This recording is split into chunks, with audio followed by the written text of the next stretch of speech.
Hey there, it's Michelle. It is November 17th and it's about 9 p.m.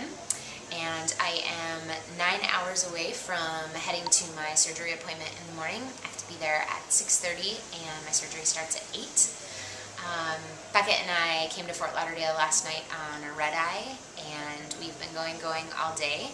So I just want to preempt my video by saying that I am still pretty exhausted and a little bit delirious and a lot emotional. So know that going in before you watch the video. So lots to say in this video. The first thing that I wanted to share is that when I was watching a lot of the videos, when I was thinking about having surgery and trying to decide what surgeon I was going to use, the post videos, well, I guess the videos about the process and then the post-surgery videos were really helpful for me to kind of have a clear idea about what do I expect day 1 and what do I expect day 2. But the one thing I feel like I never got in the videos was, and probably rightfully so, but was what do people look like before. So it's great to see people's chests after, but I didn't know what I was sort of comparing myself to and what that might be like. And so one of the things Becca requested before surgery was to have some photos of me that were topless. And so my good friend Heavy took some photos of me. And in this video, one of the things that I wanted to share is one of the pictures that I wanted to take and share in my video, which is a before shot. So it's on my computer, so I'm just gonna pull it up and show you. So this is what my chest looks like right now before heading into surgery. I had my pre-op appointment this morning and or this afternoon with Dr. Garamoni, who is so awesome so far. I cannot say enough amazing things about him, his office staff, just the care and the real want to help people change their lives that he really takes in his everyday working with his patients.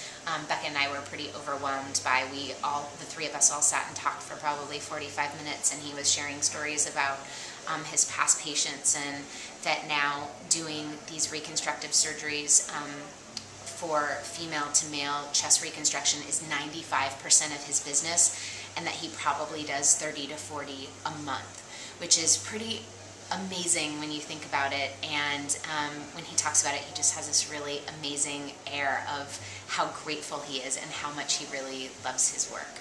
So it was great to finally meet him and be in the office that I saw so many other people before me in the offices and pre-op appointments and in getting their drains out, and in the reveal I was in the office and Becca and I were laughing and joking and talking about how I feel like I've seen the office 100 times, but it was really fun to kind of finally be there and be in the moment and get to meet him.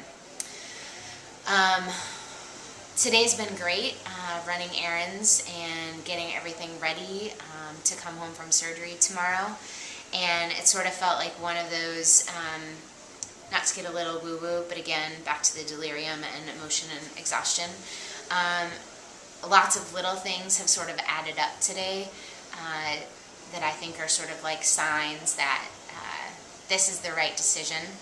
And silly as it may be, after Dr. Garamoni came in and talked to us for a little bit, he went out of the room so I could get undressed and he could kind of show me what he was going to do in surgery. The Gambler from Kenny Rogers came on, and I sang the song to Becca.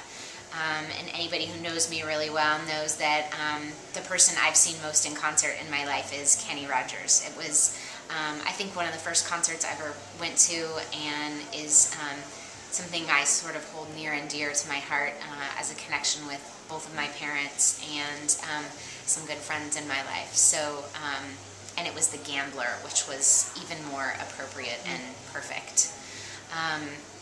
And then also when Becca and I got to Dr. Garamoni's office, there was a couple that came out, and the male of the couple had just had top surgery, and he came over and was kind of trying to tell me what to expect and he told me a little bit of his story, and he and his partner just left Kuwait and are living in Florida. They've been here since October.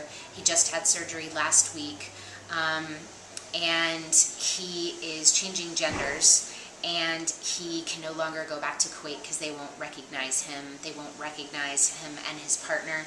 They won't recognize his sort of ambiguous gender identity, and he doesn't feel safe going back home. So, you know, us coming from this sort of San Francisco genderqueer mecca, and then meeting this person who's upending their life, and they're currently in Florida. They don't know where they're going to live. They're going to try and pick cities. We were championing them to talk about and think about coming to San Francisco, but it's just sort of like an amazing connection of feeling like all of this is really connected, and even talking with Dr. Garamoni about his patients that come in and the work that he does and how life-changing it is for people in whatever way that means.